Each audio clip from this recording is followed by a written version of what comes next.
ক্যারিয়ারের শেষ প্রান্তে যুক্তরাষ্ট্রে পাড়ি জমিয়েছেন লিওনেল মেসি। ইন্টার মায়ামির হয়ে খেলতে নেমে বেশ কয়েকটি পুরস্কার জিতেছেন ফুটবল ইতিহাসের অন্যতম এই সেরা খেলোয়াড়। এবার যুক্তরাষ্ট্রের সর্বোচ্চ বেসামরিক সম্মাননা পেলেন তিনি।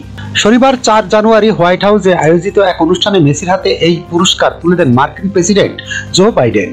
প্রেসিডেন্সিয়াল মেডেল অব ফ্রিডম হিসাবে নির্বাচিত এই পুরস্কার সমাজ, সংস্কৃতি, ক্রীড়া, রাজনৈতিক ও মানব কল্যাণে অন্যান্য অবদানের জন্য প্রদান করা হয়। মেসি সহ 19 জন বিশিষ্ট ব্যক্তিকে এই পুরস্কার প্রদান করা হয়েছে। মেসির এই সম্মাননা প্রাপ্তি প্রমাণ করে যে তিনি শুধু একজন ক্রীড়াবিদই নন, বরং বিশ্বব্যাপী অনুপ্রেরণার প্রতীক।